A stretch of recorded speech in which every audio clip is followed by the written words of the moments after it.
வணக்கம் நண்பர்களே, welcome back to affiliate marketing Tamil. இன்னைக்கு நம்ம எப்படி ப்ராடக்டை ப்ரமோட் பண்ணுறது, உங்களோட அஃபிலியேட் ப்ராடக்டை எப்படி ப்ரமோட் பண்ணுறதுன்றதை நம்ம இன்னைக்கு பார்க்க போகிறோம்.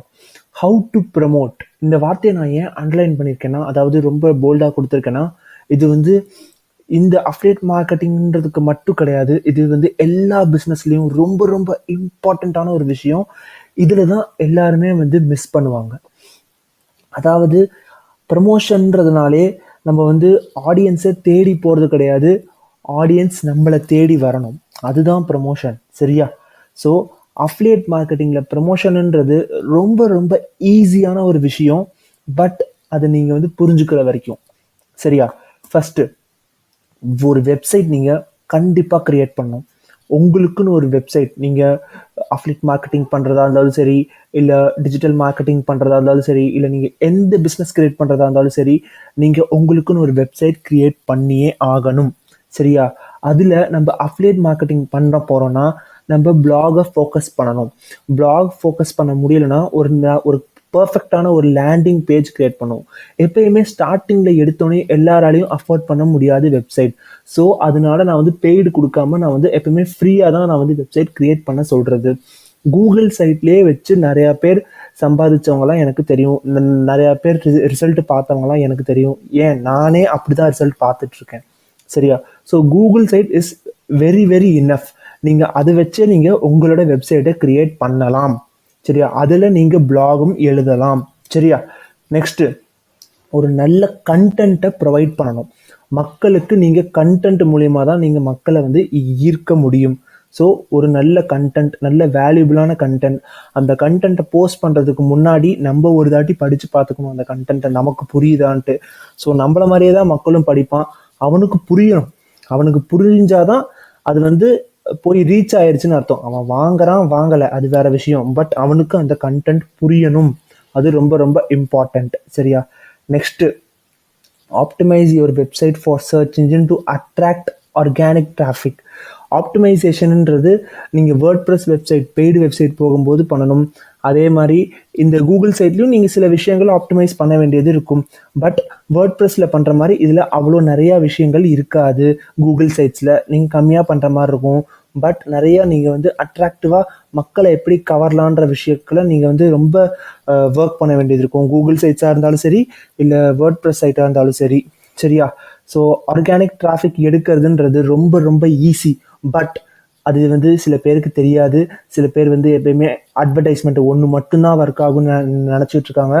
அதெல்லாம் கிடையவே கிடையாது. பெய்டு அட்வர்டைஸ்மெண்ட்டை வச்சு நீங்கள் டிராஃபிக் பிடிக்கிறதுலாம் பழைய காலம். இப்போ நீங்கள் ஜஸ்ட்டு உங்கள் கையில் ஒரு மொபைல் ஃபோன் வித் இன்டர்நெட் இருந்தால் போதும், நீங்கள் உலகத்தில் இருக்கிற எந்த டிராஃபிக் வேணாலும் நீங்கள் உங்களோட அக்கௌண்ட்டுக்கு கொண்டு வரலாம், சரியா? அது ரொம்ப ரொம்ப ஈஸி. நெக்ஸ்ட்டு, நிறையா பேனர்ஸ், லிங்க்ஸ், அப்புறம் ப்ராடக்ட் ரிவ்யூஸ், அந்த மாதிரி விஷயங்கள் உங்களோட அஃபிலியேட் ப்ராடக்ட்டுக்கு ப்ரமோட் பண்ணுறதுக்கு உங்கள் வெப்சைட்டில் நீங்கள் போட்டுக்கலாம்னு சொல்கிறாங்க. ஆனால் நீங்கள் ஒரு விஷயம், நீங்கள் டேரெக்டாக ப்ரமோட் பண்ணாமல் எப்பயுமே இன்டேரக்டாக தான் ப்ரமோட் பண்ணணும். ஏன்னா டேரெக்டாக ப்ரமோட் பண்ணிங்கன்னா மக்களுக்கு பிடிக்காது.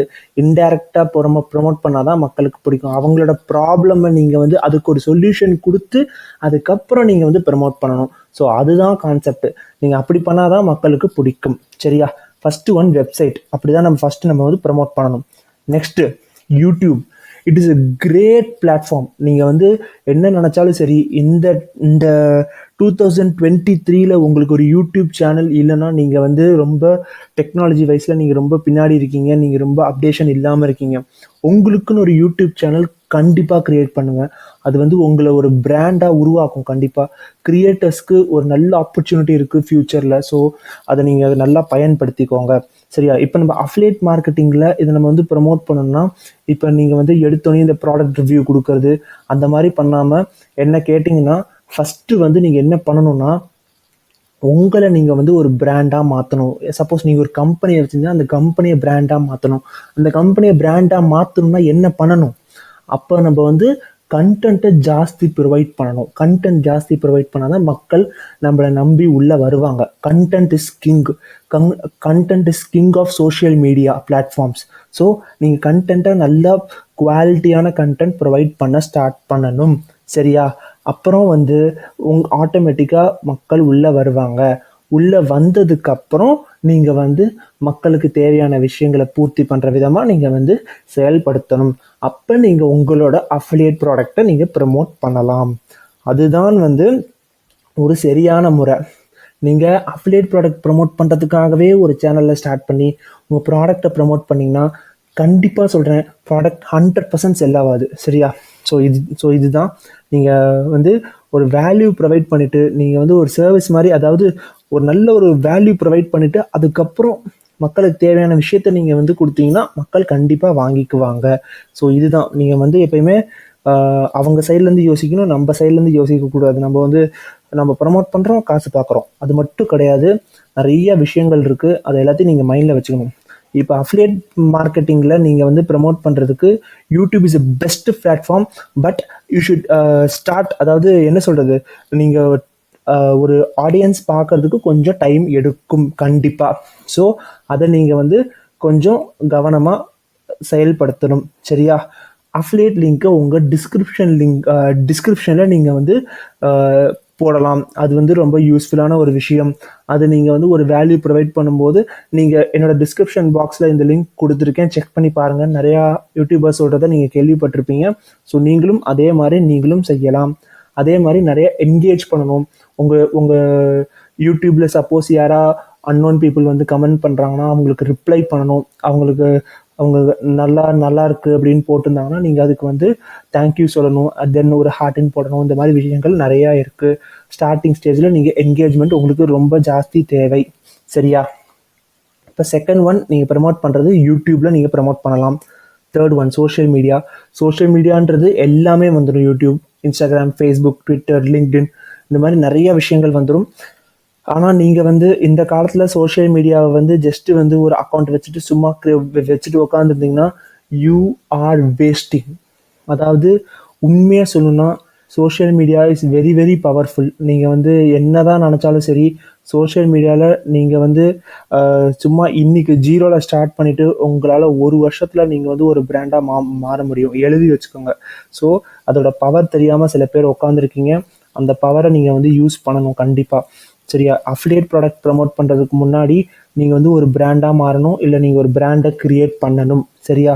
அதுதான் ரொம்ப முக்கியமான ஒரு விஷயம். நான் வந்து ப்ரமோஷன் பண்ணுறதுக்கு நான் ரொம்ப ரொம்ப ஒரு மெயினான ஒரு விஷயத்தை நான் சொல்லிக்கிட்டு இருக்கேன். பிகாஸ் நான் உங்களை சொல்லிடலாம், நீங்கள் வந்து ஒரு சோஷியல் மீடியா வந்து ரொம்ப பவர்ஃபுல்லான டூல். ஸோ நீங்கள் உங்கள் ப்ராடக்ட்ஸ் எல்லாத்தையும் எடுத்து நீங்கள் சோஷியல் மீடியாவில் வந்து போடுங்க அப்படின்ற மாதிரி சொல்லலாம். அது பண்ணிங்கன்னா ஒர்க் ஆகாது. ஸோ அதனால நான் இதை சொல்கிறேன், ஒரு பிராண்டை உருவாக்கணும்னா என்ன பண்ணணும்னு நான் சொல்லியிருக்கேன். கண்டென்ட் கொடுக்கணும் மக்களுக்கு. கண்டென்ட்னா உங்கள் ப்ராடக்டை பற்றி கண்டென்ட் இல்லை, நீங்கள் என்ன நீஷில் இருக்கீங்களோ அது சம்மந்தப்பட்ட கண்டென்ட் நீங்கள் மக்களுக்கு ப்ரொவைட் பண்ணணும். அதுதான் ரொம்ப ரொம்ப முக்கியம். அதே மாதிரி தான் இந்த சோஷியல் மீடியாலேயும் மக்கள் உங்களுக்கு ஏதாவது மெசேஜோ இல்லை கமெண்ட்டோ பண்ணாங்கன்னா யூ ஷுட் என்கேஜ். அதாவது நீங்கள் வந்து ரிப்ளை பண்ணணும். அதுதான் மெயின். சரியா? அதே மாதிரி நீங்கள் டெஸ்டிமோனியல்ஸ் அண்ட் எக்ஸ்பீரியன்ஸ் இந்த மாதிரி விஷயங்கள் நீங்கள் எல்லாம் போடலாம். அதெல்லாம் வந்து கொஞ்ச நாள் கழித்து போடுங்க. எப்பயுமே ஸ்டார்டிங்கில் எடுத்தோடனே ப்ராடக்ட் ப்ரமோட் பண்ணாதீங்க, சுத்தமாக மக்களுக்கு பிடிக்காது. சரியா? ஸோ அதுதான் நான் சொல்ல வரேன், பில்ட் ட்ரஸ்ட். அது ரொம்ப ரொம்ப முக்கியம். தென் அஃபிலியேட் லிங்க்கை நீங்கள் சோஷியல் மீடியாலையும் வைக்கலாம். பட் ரொம்ப ஷேர் பண்ணிக்கிட்டே இருந்தீங்கன்னா உங்களை வந்து ஃபேஸ்புக் வந்து பிளாக் பண்ணிடும், இன்ஸ்டாகிராமும் பிளாக் பண்ணும். So don't share affiliate link more. அதாவது ரொம்ப ஷேர் பண்ணக்கூடாது. ஒரு இடத்துல பேஸ்ட் பண்ணிட்டீங்கன்னா அது பேஸ்ட் பண்ணபடி அப்படியே இருக்கணும். சும்மா அந்த ஃபேஸ்புக் குரூப்பில் போய் ஷேர் பண்ணுறது அதெல்லாம் வந்து waste of time. That is useless. அந்த யூஸ்லெஸ் ஸ்ட்ராட்டஜியை யாருமே இது பண்ணாதீங்க. என்ன சொல்கிறது, அதை அந்த ஃபேஸ்புக்கில் போய் குரூப்பில் போய் லிங்க்கு போய் போடுறது இதெல்லாம் வேண்டாம். அதெல்லாம் யூஸ் ஆகாது. உங்களுக்கு தேவையான மக்கள் உங்களை தேடி கண்டிப்பாக வருவாங்க. பட் நீங்கள் இதை கரெக்டாக பயன்படுத்தினீங்கன்னா, உங்கள் சோஷியல் மீடியா பிளாட்ஃபார்மை கரெக்டாக பயன்படுத்திங்கன்னா உங்களுக்கு தேவையான மக்கள் உங்களை தேடி கண்டிப்பாக வருவாங்க. என்னோட சோஷியல் மீடியா பிளாட்ஃபார்ம் வளர்ந்துருக்கு. ஸோ அந்த எக்ஸ்பீரியன்ஸில் நான் உங்களுக்கு சொல்கிறேன். சரியா? ஸோ நீங்கள் கரெக்டாக மக்களுக்கு பிடிச்ச மாதிரி, மக்களுக்கு தேவையான மாதிரி நீங்கள் வந்து க்ரியேட் பண்ணணும். சோஷியல் மீடியாவில் போஸ்ட் க்ரியேட் பண்ணுறதாலும் சரி, ரீல் க்ரியேட் பண்ணுறதாலும் சரி, இல்லை வீடியோ க்ரியேட் பண்ணுறதாலும் சரி, கோட் க்ரியேட் பண்ணுறதாலும் சரி, மக்களுக்கு எப்படி பிடிக்கும், மக்களோட இது எப்படி, அவங்க எப்படி பார்த்தா அவங்களுக்கு எப்படி ரொம்ப பிடிக்கும், டிஸ்கிரிப்ஷன், ஹேஷ்டேக் எப்படி இருக்கணும், இதெல்லாம் அப்கமிங் வீடியோஸில் நான் வந்து தெளிவாக போடுறேன். அந்த நான் யூஸ் பண்ண ஸ்ட்ராட்டஜியை பயன்படுத்தி நீங்களும் இதில் அஃபிலியேட் மார்க்கெட்டிங்கில் சக்ஸஸ்ஃபுல்லாக வரலாம். அஃபிலியேட் மார்க்கெட்டிங்கில் வரலனாலும் பரவாயில்ல, you can build a brand. So அதுதான் என்னோட கான்செப்ட். சரியா? Next email marketing. இந்த இமெயில் மார்க்கெட்டிங்கிறது வந்து ரொம்ப ரொம்ப ஒரு இம்பார்ட்டண்ட்டான ஒரு விஷயம். பட் இதுக்கு வந்து ஒரு என்ன சொல்கிறது, உங்களுக்கு இதில் வந்து டெக்னிக்கலாக ஒரு சில விஷயங்கள் தெரிஞ்சிருக்கணும். அதாவது அந்த இமெயில் கிரியேட் பண்ணுறதுக்கு டெக்னிக்கலாக சில விஷயங்கள் இல்லை, அந்த ஆட்டோமேஷனை யூஸ் பண்ணுறதுக்கு உங்களுக்கு தெரிஞ்சிருக்கணும். ஸோ அந்த இமெயில் மார்க்கெட்டிங், அதாவது உங்களோட சேல்ஸ் வந்து உங்களோட இமெயில் லிஸ்ட்டில் இருக்குன்னு சொல்லுவாங்க. அதாவது நீங்கள் எத்தனை இமெயில்ஸ் கிரியேட் பண்ணி வச்சுருக்கீங்களோ உங்களுக்கு அத்தனை சேல்ஸ் நடக்கும் அப்படின்ற மாதிரி ஒரு ஒரு கோட் ஒன்று இருக்குது. பட் அது வந்து உண்மை தான். பட் நம்ம அதை வந்து எப்படி நம்ம அந்த இமெயிலை வந்து கொண்டு போய் அவங்களுக்கு ரீச் பண்ணுறோம், அந்த மெயில் அவங்களுக்கு பிடிக்குதா பிடிக்கலையா, அவங்க கிளிக் பண்ணி பார்க்குறாங்களா இல்லையா, ஸோ அந்த மாதிரி விஷயங்கள் எல்லாம் இருக்குது. இந்த காலத்தில் வந்து இமெயில் மார்க்கெட்டிங் இஸ் கெட்டிங் என்ன சொல்கிறது, அதாவது ரொம்ப கம்மியாயிட்டு வருது. பிகாஸ் அவங்க பார்க்க மாட்டாங்க சில பேர் மக்கள். இதுதான் ஒரு ரியாலிட்டி.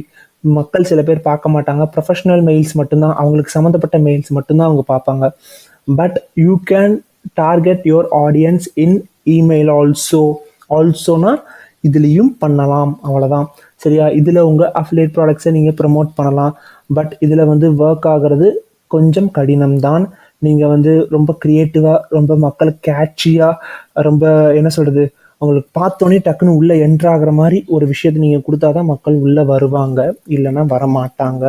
ஸோ இது ரொம்ப ரொம்ப முக்கியம். ஒரு இமெயில் ஒன்று வாங்கிட்டீங்கன்னா நீங்கள் வந்து வீக்லி ஒன்ஸ் ஆர் ட்வைஸ் நீங்கள் வந்து மெயில் அமுச்சுக்கிட்டே இருக்கணும். அப்போ தான் வந்து உங்களை ஞாபகம் வச்சுக்குவாங்க. சரியா? தென் ஸ்டார்டிங்கில் அவங்களுக்கு யூஸ்ஃபுல்லான கண்டென்ட் தான் நீங்கள் ப்ரொவைட் பண்ணணும். அதுக்கப்புறம் நீங்கள் வந்து உங்களோட அஃபிலியேட் ப்ராடக்ட் ப்ரமோட் பண்ணலாம். நீங்கள் பேனர்ஸ், லிங்க்ஸ், இந்த மாதிரி விஷயங்கள்லாம் நீங்கள் வந்து அதாவது உங்களோட இமெயிலில் நீங்கள் அதாவது இந்த மாதிரி பேனர்ஸ்லாம் வச்சிங்கன்னா ரொம்ப க்ரியேட்டிவாக இருக்கும். ஸோ அது உங்களுக்கு கொஞ்சம் அட்ராக்டிவ்னஸை உங்களுக்கு கொடுக்கும். தென் லிங்க்ஸ் வைக்கலாம். தென் அந்த மாதிரி வச்சிங்கன்னா உங்களுக்கு கொஞ்சம் அட்ராக்டிவாக இருக்கும் பார்க்குறதுக்கு. ஸோ அதுதான். ஸோ இமெயில் வந்து ரொம்ப ரொம்ப ஒரு நல்ல விஷயம். But you should make more effort on that. So அதான் இமெயில் மார்க்கெட்டிங் பொறுத்த வரைக்கும். சரியா?